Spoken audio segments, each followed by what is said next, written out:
Football is back, and Underdog is the best place to make picks and win money all season long. Playing on Underdog is easy. Just pick whether your favorite players will go higher or lower on stats like touchdowns, receiving yards, interceptions, and more. Get your picks right and you can win up to 5,000 times your cash. You can play with as little as $1. Download the app today and sign up with promo code OOO to score $50 in bonus funds when you play your first $5. That's promo code TRIPLEO. Millions of fans have already won billions making picks on Underdog. Will you be next? Underdog. Make picks. Win money.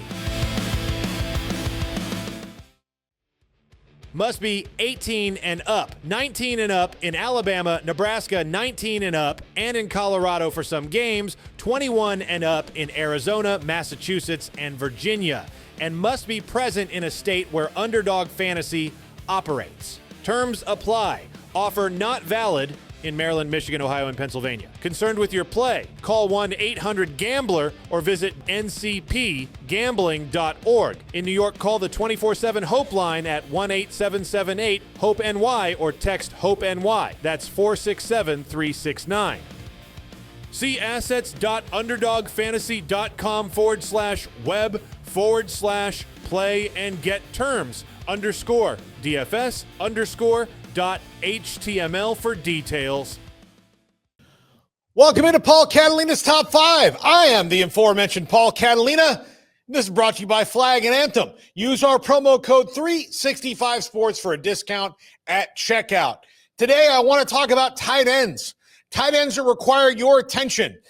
They sometimes get swept under the rug of the prolific offenses in today's college football, but I will not allow that to happen, especially in a Big 12 that finally has some that are really good.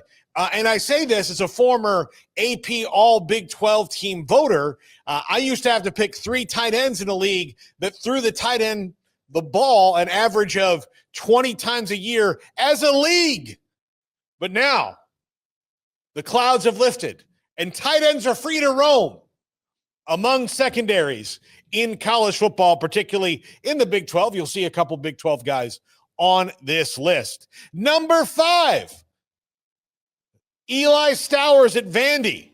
A well-traveled former quarterback who wound up at Vandy is Diego Pavia's favorite target and a guy who's going to go to the NFL and play tight end. He is a very, very smart football player, very athletic, very fun to watch, and one of the reasons that Vandy did not beat Bama last week is Bama did a pretty good job on Eli Stowers compared to the other teams that Vandy had played so far this year. You should know his name. You should put respect on his name. I am here for tight ends because I can't do a top 5 about fullbacks anymore, and this is the next best thing.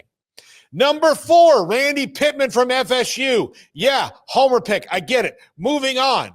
He kept the Seminoles in the game against Virginia 2 weeks ago, and they move him all over the field in Gus Malzahn's offense. He's taken snaps in the Wildcat. He's thrown passes. He's run the ball. He's caught the ball. He is a prolific weapon. They used Jaheim Bell similarly a couple of years ago to great success. Randy Pittman Jr. allows them to do that again. They are stacked at tight end at Florida State, but Randy Pittman, in my opinion, a top 3 portal pickup for them this past year, and they had some really, really good ones on that roster. Number 3, Brett Norfleet at Mizzou. Not a guy who's going to get a ton of yards, but he's a weapon in the red zone, scoring touchdowns in almost every single game this year. Bo Prabula likes to throw the ball to Brett Norfleet when they get inside the red zone. He's a first down machine. He's a really good blocker. He's got big, broad shoulders, long arms. He can get out on you. This is someone you also need to watch. Again, I love fullbacks and tight ends, and since fullbacks are almost extinct, I have to do this top 5. Brett Norfleet, watch him. For our Texas Tech audience, Terrence Carter Jr., also a red zone weapon. Now, Texas Tech is going to spread the ball around probably better than most teams in the country. They really do get it to a bunch of different receivers. But when it comes red zone time, Terrence Carter Jr. is in there, a transfer from Louisiana, a perfect fit in Mac Leschwich's offense in Lubbock. It's been fantastic. Baron Morton loves him. I really like watching Terrence Carter play ball. And the one who inspired this list, 20th in receiving yards in the entire country right now, tight end Michael Trigg from Baylor. If you watched the game last week, he made a ton of insane catches. He is a fantastic receiver in the open field.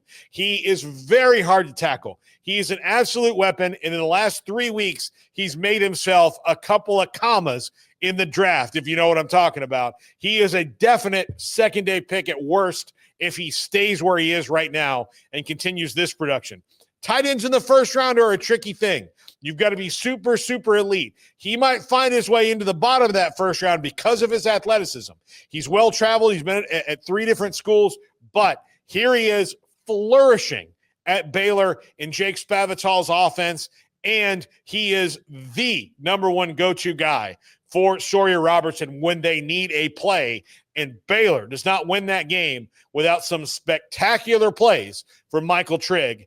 Watch him. You're going to hear his name a whole lot more. The Draft Nicks have found him. They're going to talk about Michael Trigg a lot. We'll call it trigonometry. Oh, we do puns here.